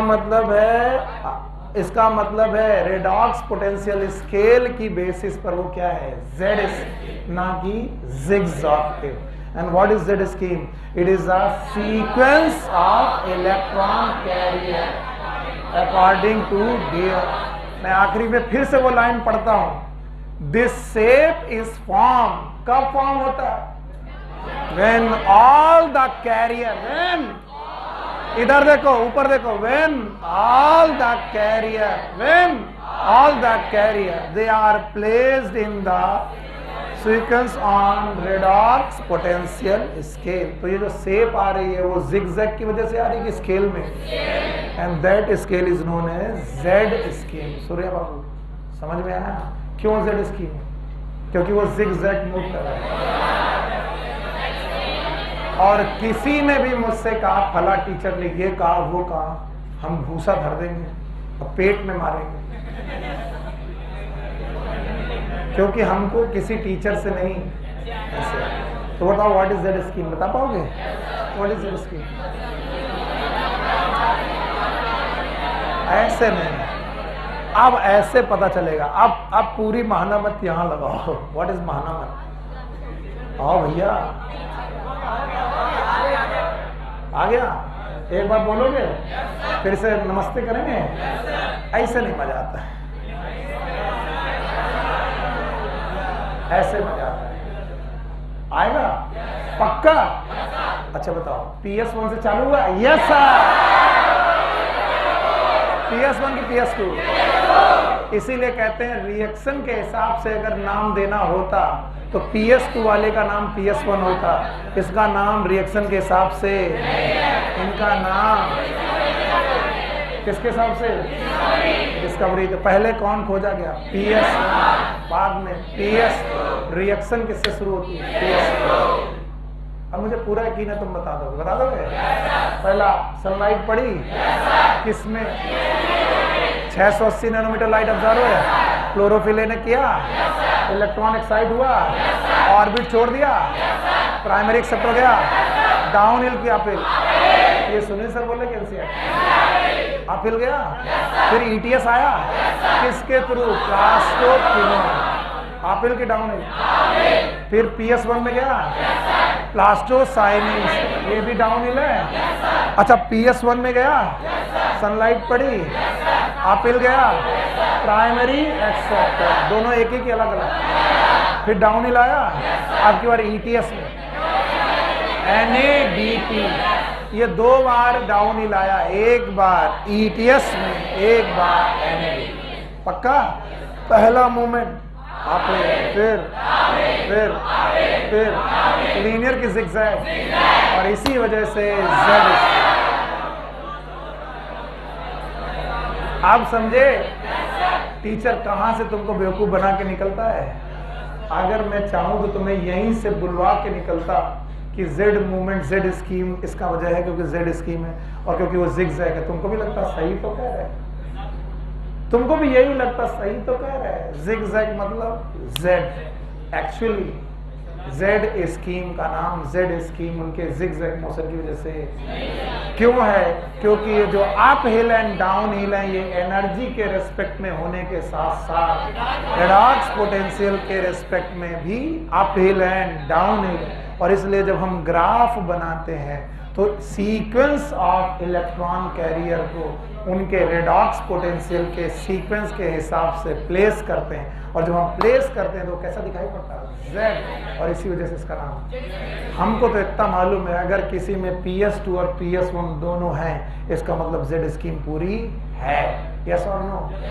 आखिरी बार Z स्कीम की डेफिनेशन बताओ। It is a graphical sequence of electron according to their redox potential. और क्या इसमें PS2 है? PS1 है, ETS है, NADPH है, दो प्राइमरी एक्सेप्टर हैं, दोनों एक ही हैं कि अलग अलग? राजा बाबू आ गया? अभी कोई दिक्कत? Now the next is splitting of water. अगला टॉपिक है splitting of water, also known as photolysis of water। हाँ भाई, एक गलती हुई फिर से। मैंने आपको हिल रिएक्शन में नोबेल प्राइज बता दिया था। It is not the Nobel prize, it is a royal medal. कौन सा मेडल? ये रॉयल रेजिडेंसी होती है उनकी, ऑक्सफोर्ड यूनिवर्सिटी में कोई यूनिवर्सिटी होती है। It is not the Nobel medal, royal medal मिला था उनको हिल रिएक्शन के लिए। सो आई एम सॉरी, आप इसे ध्यान कर लीजिए। अच्छा बताओ, splitting of water is known as photolysis of water. Photolysis of water का जेड स्कीम से क्या कनेक्शन है, जरा इसे देखिए। एक बार फिर से जेड स्कीम पढ़ने का मौका मिल रहा है, मुझे मालूम है तुम मुझे निराश नहीं करोगे, करोगे? बताओ कहां से चालू करें? PS2 से चालू करें? क्या पढ़े, कहां जाए, कौन जाए, कहां आया, कौन आया, कहां आया, कौन आया, कहां आया, PC, कौन आया, इलेक्ट्रॉन, कहां पहुंचे, PS1 पे, फिर पड़ी सनलाइट, आगे बढ़े, कहां गया, कौन गया, इलेक्ट्रॉन, फिर कहां गए, प्लस पे गए, कहा NADPH प्लस H, पक्का? बोले दो इलेक्ट्रॉन एक साथ चले थे, क्योंकि जिस समय सनलाइट पड़ रही होगी यहां, ऐसा तो नहीं है कि हम इसको ढक लेंगे। जिस समय सनलाइट यहां पड़ रही होगी, यहां से इलेक्ट्रॉन निकल रहा होगा, उसी समय सनलाइट यहां पड़ करके यहां से इलेक्ट्रॉन निकल रहा होगा। लेकिन सीक्वेंस पढ़ाते वक्त ऐसा लगता है कि यही इलेक्ट्रॉन मूव कर रहा है। नो, ऐसा है नहीं। सनलाइट दोनों फोटो सिस्टम में, अरे यार पहली बात तो प्लांट कितना बड़ा, उसकी सेल कितनी छोटी, और सेल के अंदर क्लोरोप्लास्ट कितना छोटा, और क्लोरोप्लास्ट में थैलाकोइड मेम्ब्रेन कितनी छोटी, और थैलाकोइड मेम्ब्रेन में PS1 और PS2। इसका मतलब सनलाइट पड़ी तो हम कह देंगे एक हिस्से और थैलाकोइड में पढ़ो, एक में ना पढ़ो, जहां PS2 हो वहां पढ़ो, वहां PS1 में ना पढ़ो। ऐसा हो सकता है? दोनों में एक साथ लाइट पड़ी, दोनों इलेक्ट्रॉन एक साथ ऊपर गए, कहां गए, प्राइमरी एक्स, कहां गए, प्लीज मेरे पे ध्यान दीजिएगा बहुत ज्यादा। दोनों इलेक्ट्रॉन डाउन हिल आए, एक का ETS, एक का NAD। इसका मतलब इलेक्ट्रॉन की कमी आई? नहीं नहीं नहीं सर, फिर से बताओ, फिर से बताओ। अरे बेवकूफ, फिर से सुन, नहीं मरोगे। हर चीज जो ऑब्वियस आंसर होता है वही गलत होता है। जब आपको आंसर बड़ा ऑब्वियस लगे वही आंसर गलत है। जितना मैं पूछूं उतना जवाब दो। सनलाइट पड़ी, सनलाइट पड़ी, दोनों जगह से क्या निकले, इलेक्ट्रॉन। जैसे इलेक्ट्रॉन निकले, यहां पर इलेक्ट्रॉन की कमी हुई, यहां पर भी इलेक्ट्रॉन की कमी हुई। ये इलेक्ट्रॉन वापस नहीं लौटा, कहां गया, NAD पे। ये इलेक्ट्रॉन भी यहां वापस नहीं लौटा, कहां गया, PS1। इसका मतलब PS1 का इलेक्ट्रॉन जो यहां पहुंचा था उसकी कमी किसने कर दी, PS2। तो बताओ PS1 को इलेक्ट्रॉन की कमी महसूस होगी, लेकिन किसको महसूस होगी? और अगर ऐसे इलेक्ट्रॉन निकलते रहे तो एक दिन ये बचेगा कि बर्बाद? कौन? नहीं आया समझ, क्योंकि PS1 का इलेक्ट्रॉन जो निकल के NADPH जा रहा है उसको पूरा कर रहा है PS2 का, लेकिन PS2 का जो इलेक्ट्रॉन निकला वो वापस। इसलिए कहते हैं इसके इलेक्ट्रॉन का भी इंतजाम कराओ, और नहीं तो ये इलेक्ट्रॉन इस दुनिया से इलेक्ट्रॉन निकालते निकालते बताओ PS2 बचेगा कि मर जाएगा? तो बोले इलेक्ट्रॉन कहां से आए? बोले हाइड्रोजन से मांगो, बिकॉज हाइड्रोजन इज लाइक मूंगफली। मैं ऐसे ही पढ़ाता हूं। ये रहे दाना मूंगफली के, ऐसे मन कर रहा मूंगफली खाने। अब मूंगफली का दाना निकाल लिया गया, लिख लो, मान लो अब एक मूंगफली में एक ही दाना निकाल लिया, क्या बचा, छिकला। किसी ने बोला छिकला? अच्छा बताओ, छिलका और दाना साथ में हो जाए तो फिर क्या हो जाएगा, मूंगफली। द मूंगफली इज लाइक हाइड्रोजन, दाना इज लाइक इलेक्ट्रॉन, छिलका इज लाइक प्रोटॉन। सो मूंगफली इज मेड अप ऑफ छिलका एंड दाना, hydrogen is made up of electron and proton. क्या ये टीचर पहले मूंगफली बेचता था? Yes that's me. सर क्या किलो बेचते थे? 50 रुपए की आधा किलो। महंगी हो गई? अरे हमारे जमाने में ऐसे चलता था। आप सुनो, बोलते हैं सर जी ये हाइड्रोजन इलेक्ट्रॉन अगर दे दिया तो इनके इलेक्ट्रॉन की कमी पूरी, और क्या बचाया? प्रोटॉन। इसका मतलब दाना खाया किसने? PS। छिलके बढ़ने लगे, प्रोटॉन बढ़ने लगे। ये समझ? किसी ने कहा पगला गए हो का, ये हाइड्रोजन कहां से है? हमने कहा होल्ड ऑन, वाटर। देखो, अगर मैं केमिस्ट्री नहीं जानता तो शायद मैं इस इक्वेशन को बहुत अच्छी तरीके से पढ़ा। क्यों? क्योंकि मैं कहता वाटर में दो ही चीजें, एक कौन? हाइड्रोजन, एक कौन? अगर वाटर टूटा तो क्या निकल गई? ऑक्सीजन। तो क्या बचा? हाइड्रोजन। अब कुछ लोग हमें बैलेंस करके दिखाएंगे, पगला गए हो का? वाटर में एक ऑक्सीजन है तो मॉलिक्यूल निकाल दो, तो हम कहेंगे केमिस्ट्री हम पढ़े हैं। Do molecule of water, when they will break, they will produce 1 mole of oxygen plus 4 hydrogen. These 4 hydrogen will produce 4 electron, 4 proton, जो कि 4 बार इलेक्ट्रॉन निकलने के लिए जरूरी है। अगर 4 बार यहां से निकले तो कितने मॉलिक्यूल वाटर टूटेगा? नहीं आया? आया? तो बताओ, अगर ये वाटर टूटा भाइयों बहनों तो क्या निकाल देगा? क्या छोड़ेगा? हाइड्रोजन से क्या निकलेगा? इलेक्ट्रॉन। क्या बनेंगे? नींद आ रही है? तो बताओ, PS2 पे इलेक्ट्रॉन की कमी को पूरा करने के लिए किसने प्राण की आहुति दी? इसका मतलब इलेक्ट्रॉन का अल्टीमेट सोर्स क्लोरोफिल है कि वाटर? और इसीलिए मैंने स्कीम में, Z स्कीम में यहाँ पर PS2 के पहले जगह छोड़ी थी, and that will be the water. यानी इलेक्ट्रॉन कैरियर का सीक्वेंस स्टार्ट विद PS2 की वाटर। और अगर वाटर से इलेक्ट्रॉन कैरियर का सीक्वेंस स्टार्ट करोगे तो वो कैसे दिखाई पड़ेगा? Z। कैसा? Z। नहीं आया? Z scheme. तो बताओ, इलेक्ट्रॉन कैरियर जब सीक्वेंस रखोगे तो PS2 से रखोगे कि वाटर से? सर नहीं समझ में आया। वाटर से क्यों? क्योंकि जो इलेक्ट्रॉन निकला है PS2 से, उसकी कमी को पूरा करने के लिए कौन टूटा? वाटर। वाटर टूटा तो क्या निकली? ऑक्सीजन। क्या बचा? हाइड्रोजन। क्या निकला? इलेक्ट्रॉन। क्या बचा? प्रोटॉन। और क्या ये प्रोटॉन यहाँ पर इकट्ठा होने लगेंगे? यस। यही प्रोटॉन आगे केमी ऑस्मोटिक हाइपोथेसिस क्रिएट करेंगे और जो क्या बनाएगा? ATP। तो बताओ, PS2 ना होता तो फोटोलिसिस ऑफ वाटर, और फोटोलिसिस ऑफ वाटर ना होती तो ऑक्सीजन निकलता।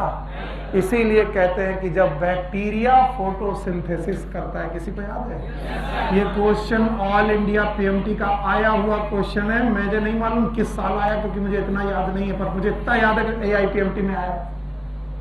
बोलते हैं बैक्टीरिया फोटोसिंथेसिस करने पर ऑक्सीजन रिलीज नहीं करते, और उसके 4 ऑप्शन में से एक ऑप्शन टिक करना था, और उसका जो एक ऑप्शन टिक करना था वो बिकॉज दे लैक PS2। क्योंकि PS2 नहीं होगा तो फोटोलिसिस ऑफ वाटर नहीं होगा, और फोटोलिसिस ऑफ वाटर नहीं होगी तो ऑक्सीजन। सिंपल सी जवाब। बताओ, फोटोलिसिस ऑफ वाटर PS2 में कि PS1? हाँ, PS2। और PS2 में फोटोलिसिस ऑफ वाटर हुई तो वाटर टूटा तो क्या निकली? ऑक्सीजन। क्या बचा? हाइड्रोजन। हाइड्रोजन से क्या निकला? इलेक्ट्रॉन और प्रोटॉन। क्या दिया गया? किसको? और क्या बचा? प्रोटॉन बचा। और इस तरीके से ये स्कीम पूरी होती है। इस स्कीम को हम लोगों को एक्चुअली इलेक्ट्रॉन कैरियर कहाँ से चालू करना चाहिए? हाँ बताओ, PS2 में फोटोलिसिस करने के लिए कौन कौन से 2 मिनरल की जरूरत है? एक तो मैंगनीज, दूसरा याद आया? और इसी रिएक्शन को प्रैक्टिकली किसने प्रूव किया था? Robin Hill. याद आया? और रॉबिन हिल ने प्रूव किया था it is known as splitting of water by taking CO2 और आयरन, फेरस फॉर्म की फेरिक, और वो किसमें कन्वर्ट हुआ? सर नहीं समझ में आया? आया ही नहीं? फिर से एक बार सर पढ़ा देते तो अच्छा रहता, क्योंकि तुम बेवकूफ हो। तुम्हें एक बार में चीजें समझ में नहीं आती। एक बार में तुम्हें लगता है अभी तो 3 बार बोलेगा, चलो पहली बार सुन लेते, दूसरी बार समझेंगे, तीसरी बार पूछेगा आया कि नहीं आया, तो बोल देंगे नहीं आएगा, तो 2 बार और बताएगा ये। अब ना बताएंगे, जाओ। याद है? बताओ सनलाइट पड़ी PS2 में, PS1 में, इलेक्ट्रॉन गए प्राइमरी एक्सेप्टर में, दोनों डाउन हिल आए, एक आया ETS, एक NAD वाला यूज हो गया, ETS वाला PS1 में पास हो गया। PS1 का इलेक्ट्रॉन यूज हुआ, लेकिन PS1 पे कहां से आया? PS2। आखिर में कमी किसको मिली? PS2 इलेक्ट्रॉन देता रहेगा तो बचेगा कि खत्म? कितने भी धनी हो, कमाओगे नहीं, केवल गमाते रहोगे तो एक दिन गरीब हो जाओगे। तुम कुबेर हो अगर तुमने कमाने का ध्यान नहीं रखा और केवल गमाते रहे तो पैसा बचेगा कि खर्चा? समझो? तो पहले कमाओ फिर खर्चा करो, समझे हो? तो बताओ ये जो इलेक्ट्रॉन जा रहा था ये वापस आना है कि नहीं आना है? इस इलेक्ट्रॉन की कमी को पूरा कहां किया गया? PS2 पे। किसने किया? वाटर ने कहा भाई चिंता मत करो, अभी हम दुनिया में हैं और हम अपनी आहुति देंगे। वाटर टूटा, वाटर टूटा, क्या निकली? ऑक्सीजन। क्या बची?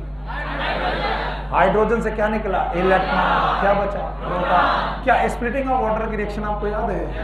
It is 2H2O in presence of sunlight, शाबाश, एंड क्लोरोफिल, क्योंकि ये फोटोलिसिस होगी फोटो सिस्टम में, और फोटो सिस्टम कहाँ होंगे?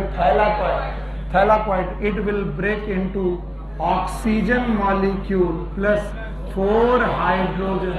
These 4 hydrogen electron will move 4 electron, 4 proton। तो 4 इलेक्ट्रॉन देने के लिए कितना पानी टूटेगा? 2। 4 इलेक्ट्रॉन देने के लिए 2। तो बताओ 1 इलेक्ट्रॉन देने के लिए 1 इलेक्ट्रॉन, सॉरी 2 इलेक्ट्रॉन देने के लिए 1 वाटर मॉलिक्यूल और 1 इलेक्ट्रॉन देने के लिए हाफ मॉलिक्यूल। यही है क्वांटम रिक्वायरमेंट जो आगे मैं पढ़ाऊंगा। बहुत इंपॉर्टेंट चीजें हैं ये,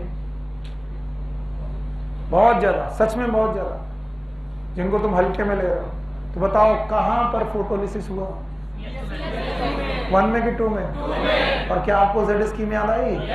मैंने ग्राफ बनाया था और मैंने कहां से चालू किया था? PS2, और यहां जगह छोड़ दी थी। ये क्या होगा? अल्टीमेटली इलेक्ट्रॉन कहां से आएगा? क्योंकि कोई बेवकूफ भी बता देगा कि रिएक्शन में या तो है CO2 या तो वाटर, तो या तो यूज करो इलेक्ट्रॉन किसके? CO2 के, या तो लाइट रिएक्शन में किसका यूज है और डार्क रिएक्शन में CO2। सच में बता रहा हूँ, लाइट रिएक्शन में किसका यूज? वाटर। डार्क रिएक्शन में अभी मेरे दिमाग में कितना बढ़िया क्वेश्चन आया कि in this following reaction carbon dioxide, water, sunlight, chlorophyll, C6H12O6 and O2, which substrate molecule represent the dark reaction? CO2. Which substrate molecule will represent the light reaction? कितना गजब! क्योंकि H2O ना होता तो Z स्कीम पूरी, Z scheme पूरी ना होती तो लाइट रिएक्शन, और लाइट रिएक्शन ना होती तो ATP और NADPH। समझ में आया?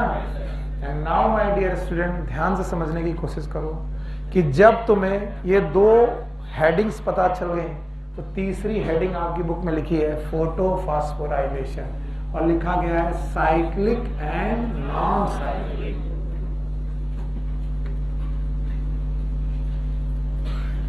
Cyclic and non cyclic photophosphorylation. इतनी जबरदस्त रिएक्शंस हैं, लोग इन्हें रट्टा मारते हैं। आप अगर दिमाग लगाओगे तो कभी भी रट्टा मारने की जरूरत नहीं। हेडिंग का नाम है cyclic and non cyclic photophosphorylation, पर मैं इतनी बड़ी हेडिंग शुरू को बीच बीच में तोड़ तोड़ के पढ़ाता हूं। मैं इतनी बड़ी हेडिंग पढ़ाता ही नहीं हूं। सबसे पहले पढ़ाऊंगा फॉस्फोराइलेशन। तो कोई पूछे what is phosphorylation? It is a formation of ATP from ADP and inorganic phosphate। बस ये डेफिनेशन है। What is phosphorylation? Formation of ATP, full form, adenosine triphosphate, from adenosine diphosphate and ADP और inorganic phosphate से मिलकर ATP बनाना, it is known as phosphorylation. मैंने photophosphorylation लिखा कि फॉस्फोराइलेशन? फॉस्फोराइलेशन दो बार देखने को मिलेगा। एक बार आपको देखने को मिलेगा माइटोकॉन्ड्रिया में। माइटोकॉन्ड्रिया में जो ATP बन रहे होंगे वो ऑक्सीजन की प्रेजेंस में, किसकी? And that's why these are known as oxidative phosphorylation. ATP का बनना फॉस्फोराइलेशन, ऑक्सीजन की प्रेजेंस में ऑक्सीडेटिव फॉस्फोराइलेशन। और दोबारा बन रहे होंगे, अभी अभी जो मैंने पढ़ाना है वो बन रहे होंगे क्लोरोप्लास्ट। और क्लोरोप्लास्ट में जो ATP बन रहे होंगे वो सनलाइट की प्रेजेंस में, किसकी? सनलाइट की प्रेजेंस में बन रहे हैं। और सनलाइट की प्रेजेंस में बनने की वजह से it is photo. Why it is photo? Sunlight और फॉस्फोराइलेशन। तो अगर मुझसे कोई पूछे व्हाट इज फोटोफॉस्फोराइलेशन, बता पाऊंगा? It is a formation of ATP from ADP and inorganic phosphate in presence of, it is known as photophosphorylation. ज्यादा जब टॉपिक आ जाते हैं ना तो बच्चे अक्सर कंफ्यूज होते हैं कि सर बताना क्या चाहते हैं, क्योंकि आप कंफ्यूज होते हैं, मैं नहीं, मैं धीरे धीरे पढ़ा रहा हूं। What is phosphorylation? पहले केवल फॉस्फोराइलेशन, केवल फॉस्फोराइलेशन बताओ। Formation of ATP from ADP and inorganic phosphate, that is phosphorylation. What is oxidative phosphorylation? Formation of ATP from ADP and inorganic phosphate in presence of oxygen. It is oxygen. Now what is photo? Formation of ATP from ADP and inorganic phosphate in presence of sunlight. It is photo. And बोलते हैं photophosphorylation are of two types. One is known as non-cyclic. देखो मैंने पहले non-cyclic लिखा, non-cyclic photophosphorylation।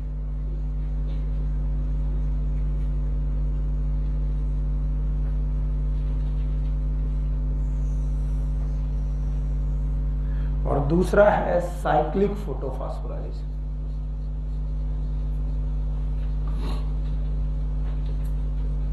Although मुझे पढ़ाने के बाद ये बताना चाहिए था, लेकिन मैं पहले बताऊंगा ताकि पढ़ाते वक्त आपको दिमाग में चले कि सर का साइक्लिक एंड नॉन साइक्लिक समझना है। जब पूरी Z स्कीम यूज होगी, अब कोई बोले कि Z स्कीम क्या होती है तो थप्पड़ मार दूंगा मैं, कंटाप मारूंगा। जब पूरी Z स्कीम यूज होगी तो फॉस्फोराइलेशन जब भी होगा, और अगर केवल PS1 यूज होगा, बताओ Z स्कीम में दोनों थे? PS2 भी था, PS1 भी था। पूरी Z स्कीम अगर यूज हो तो नॉन साइक्लिक, और केवल PS1 साइक्लिक। बहरहाल आपको कुछ समझ में नहीं आ रहा यहां के बाद, उसके पहले आ रहा है तो मैं आ रहा है बेटा, तुम्हारे जैसे स्टूडेंट की वजह से मैं, मेरी हिम्मत है तो मैं खड़ा रहता हूं, नहीं तो मेरे जैसा आदमी 6 घंटे में गिर पड़े। और क्या, 2 घंटा अभी सुबह पढ़ा के आ रहे, 2 घंटा ये पढ़ाएंगे, फिर शाम को 2 घंटा, और पिछली साल तो 8 घंटा पढ़ाते थे, 4 क्लासेस कॉन्टिन्यूस। और फिर चौथी क्लास में बच्चा निकल के बोलता सर आज शाम की परफॉर्मेंस सही नहीं रही। भाई साहब जोर का कंटाप मारने का मन करता था, 8 घंटा से खड़े हैं, सब थोड़ा परफॉर्मेंस कम हुई, सर मुजरा कर रहा है।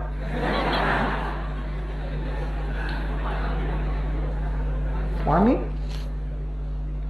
तुम अपना कहा नहीं लाते?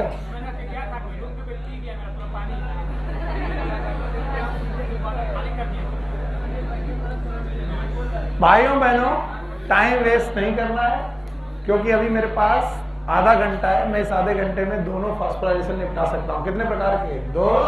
एक कौन? नॉन साइक्लिक, दूसरा साइक्लिक। नॉन साइक्लिक और साइक्लिक फोटोफॉस्फोराइलेशन में किसमें पूरी Z स्कीम, किसमें Z स्कीम की बजाय केवल PS1? चलिए हमें मालूम है इधर की तुम्हें नहीं पढ़ा, मैं पहले पढ़ाता हूँ नॉन साइक्लिक फोटोफॉस्फोराइलेशन। तो पहले अपने दिमाग में मान के चलो, it is a main phosphorylation, non cyclic photophosphorylation. यानी प्लांट में होने वाला मेन फोटोफॉस्फोराइलेशन कौन सा है? Non cyclic. और इस नॉन साइक्लिक के लिए जेड स्कीम चाहिए। देखिए फिर से जेड स्कीम पूछा, बता पाओगे? अब उग गए सर, बताओ PS1 मिलेगा, PS2। शाबाश शाबाश, अरे जितना तुम्हें आता उतना बताओ, उसके आगे मैं क्या पड़ेगा? कुछ लोग बदतमीजी करने के मूड में हैं, उनकी आवाज से पता चल रहा। आप एकदम शांत रहे। यहां से इलेक्ट्रॉन निकला, एक्सेप्ट, थैंक यू। यहां से गया प्लास्टोक्विनोन, ETS याद है? साइटोक्रोम B6 याद है? फिर प्लास्टोसाइन, फिर PS1 याद है? और फिर यहां से इलेक्ट्रॉन, सनलाइट पड़ी, प्राइमरी एक्सेप्टर, फिर NADP+, फिर NADPH H+। अभी कुछ बाकी रह गया क्योंकि मैं इससे ज्यादा पढ़ा चुका हूं। आपको बाकी रहा हुआ पार्ट बता दे रहा हूं। वाटर आया, 2H2O, क्या निकल गई? क्या बचा? हाइड्रोजन। याद है? कितने इलेक्ट्रॉन, प्रोटॉन। अपना बैलेंस करते हैं। बताओ ये रिएक्शन फोटोलिसिस, ये स्कीम जेड स्कीम। अब मदद चाहिए आपकी, अप हिल की डाउन हिल? अप हिल कब होगा? जब एनर्जी कम होगी कि ज्यादा? ज्यादा एनर्जी लेकर के। ना पढ़ना हो बाहर निकलो, इधर उधर की आवाज मत निकालो। ज्यादा एनर्जी लेकर इलेक्ट्रॉन ऊपर पहुंचा, इसका मतलब यहां पर जो इलेक्ट्रॉन पहुंचा उसके पास एनर्जी कम की ज्यादा, और ये एनर्जी वो लूज करेगा, रिलीज करेगा जब अपहिल आएगा कि डाउन? डाउन हिल आते वक्त तो किससे गुजरेगा? और ETS में एक स्कीम फॉलो होगी, and that is known as chemiosmotic hypothesis. वो क्या है वो मैं आगे पढ़ाऊंगा, वो अगला टॉपिक आपका वही है। जब इलेक्ट्रॉन ETS से गुजर रहा होगा तो जो एनर्जी वो लेकर गया था वो एनर्जी वो रिलीज करेगा, और उस एनर्जी के रिलीज करने पर एक हाइपोथेसिस होगी केमियोस्मोटिक, जिनमें किसका रोल होगा? प्रोटॉन। वो मैं सिखाऊंगा तुम्हें, पर अभी मान के चलो ETS से गुजरते वक्त कौन सी हाइपोथेसिस?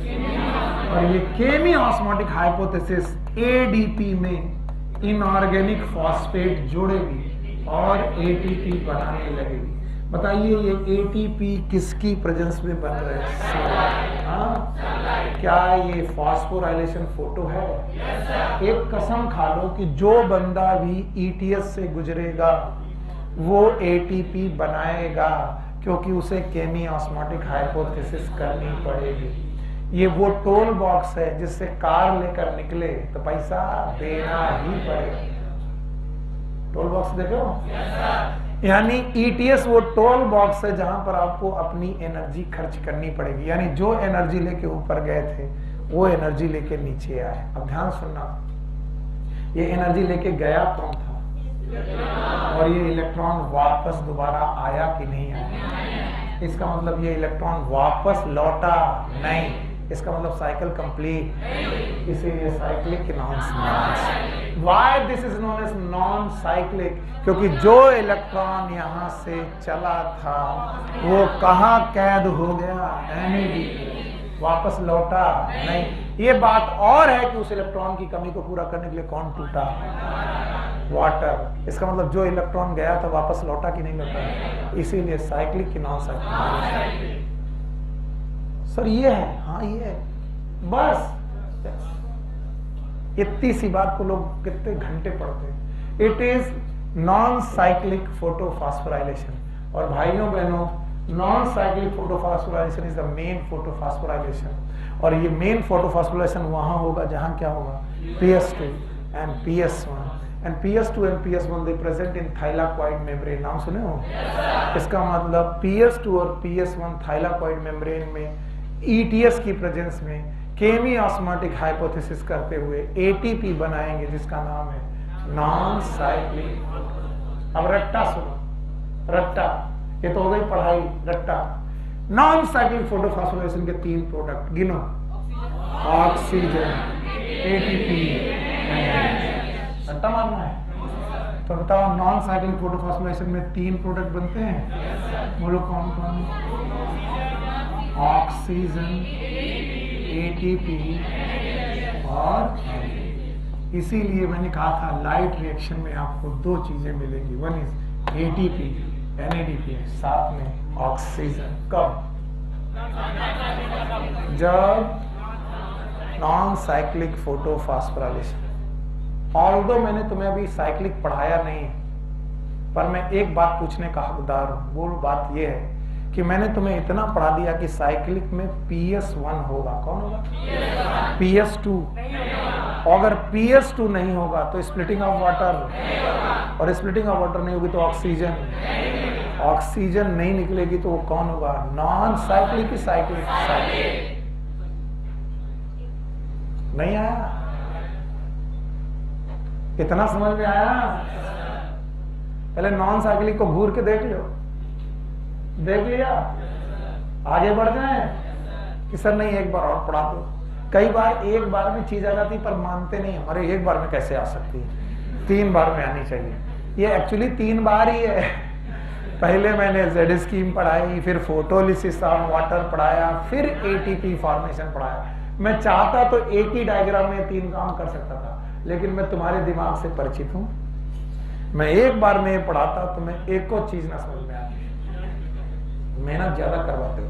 हटा दे, बताओ, रुकिए, अबे ये सब लिखा है बुक में, हटा दे, रुक जाए, कर लो। डायग्राम अच्छा लग रहा तो हमने कहा हम भी रुक जाए।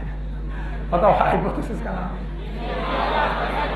किससे गुजरे तो चुंगी देनी पड़ेगी? ETS से गए तो चुंगी का नाम बताओ। केमी ऑस्मोटिका। बोलो कौन सा? केमी। अच्छा तुम्हें क्लोरोप्लास्ट याद है? अच्छा तुम्हें ग्रेना याद है? अच्छा इनको जोड़ने वाले याद हैं? स्ट्रोमा। अब सुनो, ये हम नहीं कह रहे, ये NCERT कह रही है। घर जाके पढ़ना जरूर, क्योंकि आज टॉपिक बहुत ज्यादा हो गया है। संभाल पाओगे कि नहीं पता नहीं, संभाल लोगे? NCERT कहती कि स्ट्रोमा लेमली वो जगह है जहां पर PS2 एब्सेंट होता है।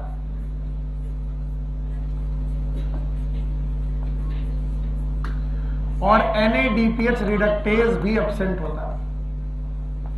एक एंजाइम है जिसका नाम है NADPH रिडक्टेज, ये भी एब्सेंट होता है। यकीन मानिए उन्होंने ना तो PS1 के बारे में कुछ बात किया, ना तो ETS के बारे में बात किया। इसका मतलब वो मानते हैं कि Z स्कीम में से 2 चीजें नहीं है, एक कौन? PS2। और जब PS2 नहीं तो पूरी Z स्कीम, क्योंकि Z स्कीम के लिए PS1 भी चाहिए, PS। तो बोलते हैं स्ट्रोमा लेमली वाली जो मेम्ब्रेन है, ये लेमली वाली जो मेम्ब्रेन है, इसमें 2 लोग एब्सेंट, कौन?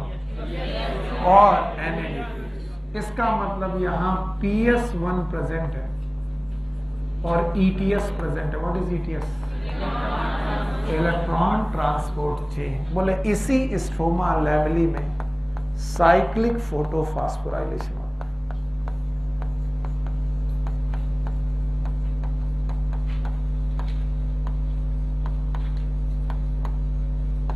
होता। द सेम इसमें साइक्लिक फोटोफॉस्फोराइलेशन होता है। बच्चों मुझे साइक्लिक फोटोफॉस्फोराइलेशन अकेले पढ़ाना चाहिए, पर मैं पढ़ाता नहीं। क्यों नहीं पढ़ाता हूं? क्योंकि तुमको कुछ और चीजें देखनी आनी चाहिए। हटा दो इसे। बताओ साइक्लिक फोटोफॉस्फोराइलेशन कहां होगा? हर जगह की स्ट्रोमल है, स्ट्रोमल। क्यों? क्योंकि वहां PS2 अपसेट और NADPH रिडक्टेज भी अपसेट। चौथी बार Z स्कीम, अब की बार जल्दबाजी में। PS2 सनलाइट पड़ी, कहां गया? प्राइमरी एक्सेप्ट गया, कहां गया? ETS, जल्दबाजी में हूं, ETS गया, कहां गया? PS1 गया। चलिए इसको दूसरे कलर से करते हैं। बेटा बातें मत करो, अच्छा रहेगा, शायद तुम्हें समझ में आ ही जाए, क्या भरोसा। PS1 से क्या गया? इलेक्ट्रॉन, कहां? प्राइमरी एक्सेप्टर से गया हुआ इलेक्ट्रॉन कहां जाने का आदी है? NADP प्लस, और कहां? वो सब समझते हो? बताओ, स्ट्रोमा लैमेली याद है? नहीं याद है? बताओ PS2 है कि नहीं है? इनको हटाओ। स्ट्रोमा लैमेली में PS2 NADPH रिडक्टेज भी ऑल दो सनलाइट है। क्या है? क्या सनलाइट पड़ेगी? यस और नो?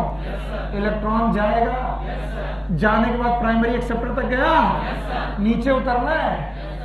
कर खुद ही को कर बुलंद इतना कि चढ़ गया जैसे तैसे। अब सोच रहा हूं उतरूंगा कैसे।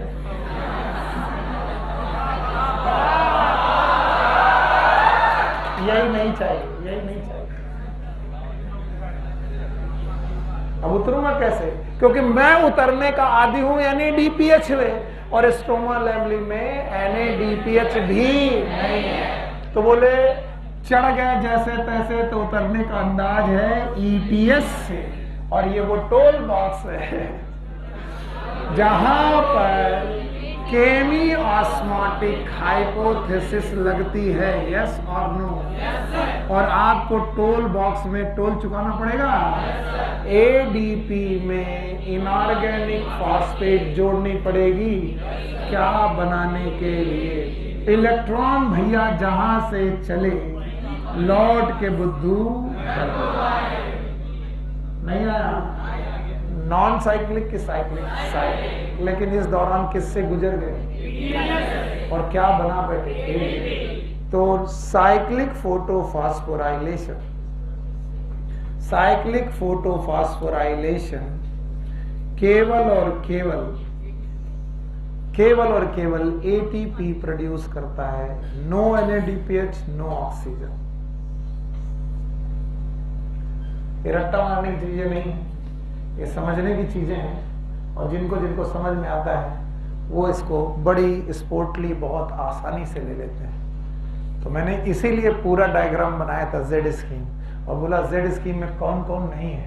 PS2 नहीं है, NADPH नहीं है, लेकिन PS1 और उसका इलेक्ट्रॉन अपसाइड अपहिल जाएगा, उतरने का आदी है NADPH से, वो है नहीं, तो कैसे लौटेगा? ETS। और ETS वो चुंगी है जहां पर केमी ऑस्मोटिक हाइपोथेसिस लगेगी।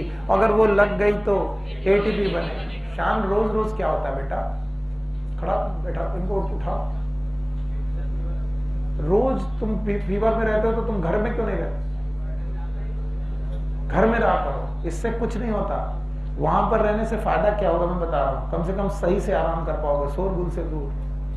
और बाकी दोस्तों से कहो कि सर ने क्या पढ़ाया हो, और फिर जब ठीक हो जाना मेरे से मिलना, मैं पढ़ा दूंगा अलग से।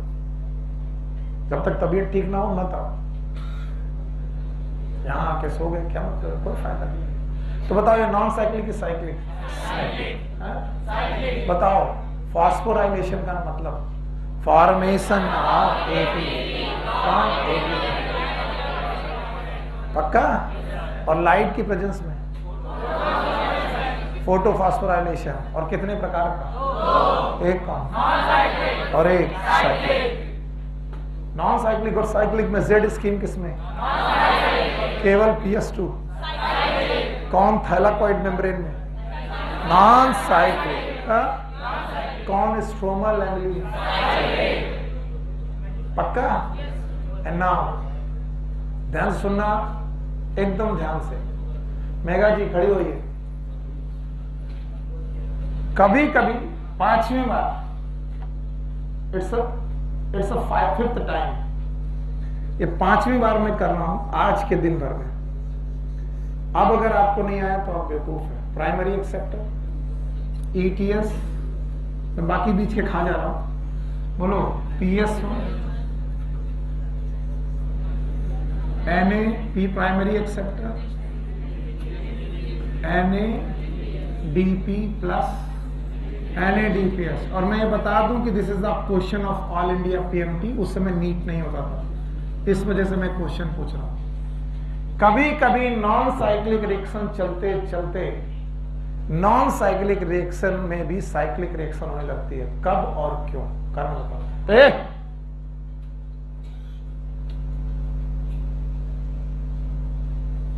कोई एक कारण सोचो। आंचल,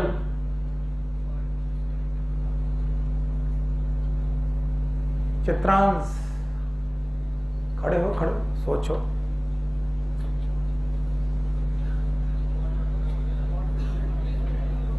यादव जी, पहले रफ वर्क फिर होमवर्क। अपने बगल वाले बच्चे को खड़ा करो, नाम बताओ। हाँ, तुम्हारा भी नाम मेगा? नेहा। तहजीब।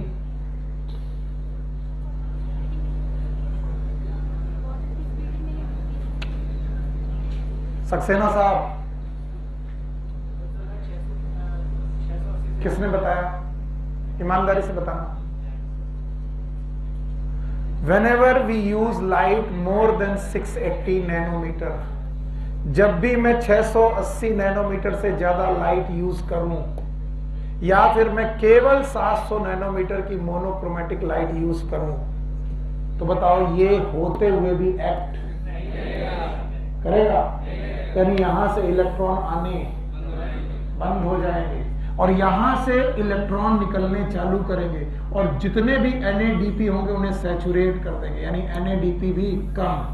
फिर भी इलेक्ट्रॉन आते रहेंगे। उन इलेक्ट्रॉन को कहां जाना पड़ेगा?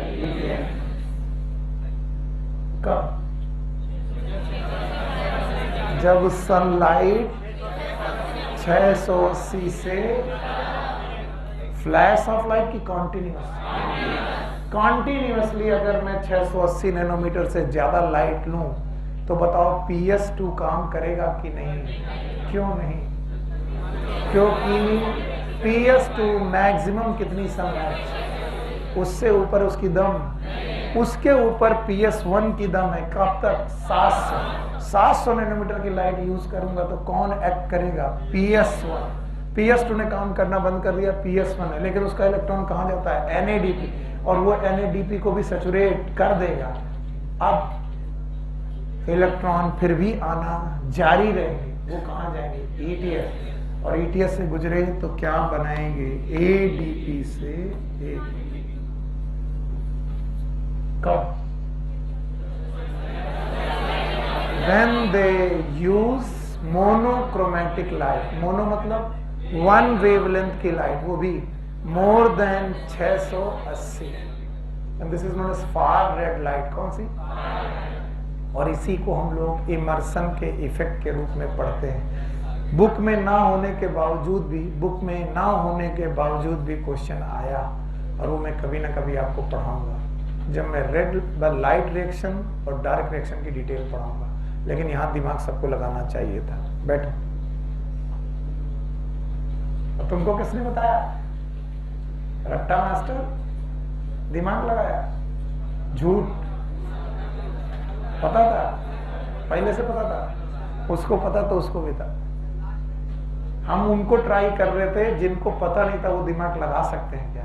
कैसे लग सकते हैं कि PS1 में 700, PS2 में 680, 680 से ज्यादा यूज किया तो PS2 काम। अच्छा बताओ, चाहे PS1 काम करे चाहे PS2 काम करे, ETS में कौन सी हाइपोथेसिस लगेगी? और केमी ऑस्मोटिक हाइपोथेसिस लगेगी तो क्या बनेगी? ATP। अगर केमी ऑस्मोटिक हाइपोथेसिस ना होती तो ATP, इसका मतलब फोटो फॉस्फोराइलेशन के लिए important hypothesis chemi. So next topic should be, आज मैं तुम्हें 10 मिनट पहले छोड़ रहा हूं क्योंकि तुम झेल नहीं पाओगे, नहीं झेल पाओगे। कौन घंटा लगेगा? जाओ, take care, good luck, bye bye. पहले वैसे आज थैंक यू वेरी मच, आज आप लोगों ने सबसे अच्छा पढ़ा। आज आपने बहुत कंसंट्रेशन के साथ पढ़ा और बहुत कम समय में ज्यादा गेन किया। Take care, good luck, bye bye.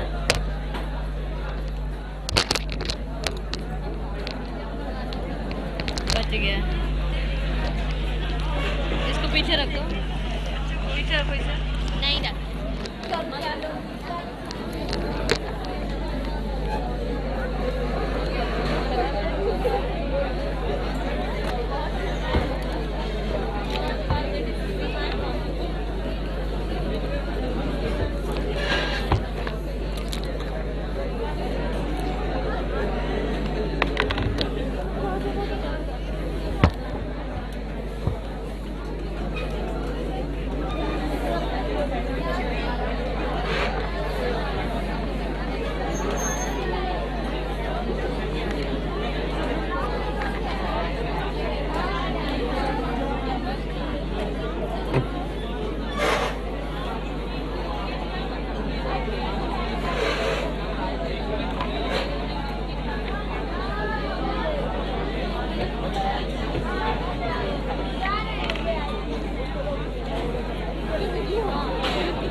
Confuse हो गए थे। जहाँ सनलाइट आ रही थी PS1 से प्राइमरी सेक्टर तक जा रहा था ना, तो जब उसको आप ही बोले थे। अच्छा उस टाइम ना हम भी कंफ्यूज है, लोअर एनर्जी हायर एनर्जी फिर कर रहे हाई एनर्जी।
बेटा एक पेन ले लो।